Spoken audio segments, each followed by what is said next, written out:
Et si je vous disais que malgré le conflit entre Iran et Israël, des Juifs vivent actuellement paisiblement en plein cœur de Téhéran?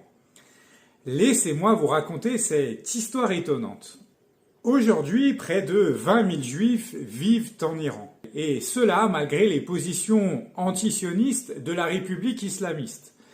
Les Juifs sont présents depuis l'Antiquité en Iran. Selon la tradition, il sera arrivé après l'exil de Babylone, soit bien avant l'implantation de l'islam en terre iranienne.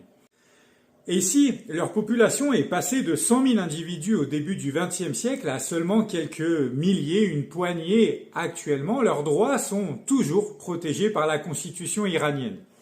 Ils peuvent par exemple pratiquer leur religion dans l'une des nombreuses synagogues que comptent les villes de Téhéran ou Shiraz.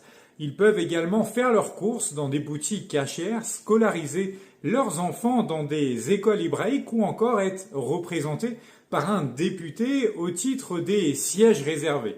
Ce système, inscrit dans la constitution iranienne, permet aux minorités religieuses d'être représentées au Parlement. Le député juif iranien le plus connu est peut-être Maurice Motamed, élu député dans les années 2000 et qui défendit alors le programme nucléaire iranien à l'ONU. Parce que oui, les Juifs d'Iran se démarquent par leur position antisioniste, souvent en rupture avec Israël sur le plan politique, mais également les positions idéologiques et géopolitiques des autres Juifs de la diaspora mondiale.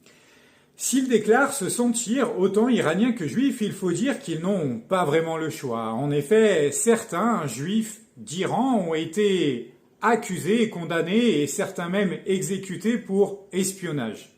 L'État iranien les accusait en effet d'être à la solde d'Israël ou des États-Unis. Bref, à condition de ne pas se montrer trop critique envers la République islamique d'Iran et ses positions politiques internationales, les Juifs d'Iran peuvent vivre leur religion, leur culture et leur tradition tranquillement.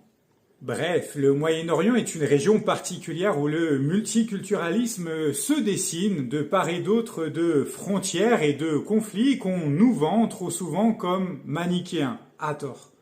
Je suis Sébastien Mailloux, passionné d'histoire et de géopolitique et j'écris des romans d'espionnage et policiers qui traitent notamment de ces sujets. Je suis notamment l'auteur d'Albas, l'ennemi de l'intérieur, un polar qui se déroule au Proche-Orient et qui, via le prisme de la guerre civile syrienne, va vous permettre de découvrir ces différents peuples, ces différentes religions qui vivent les uns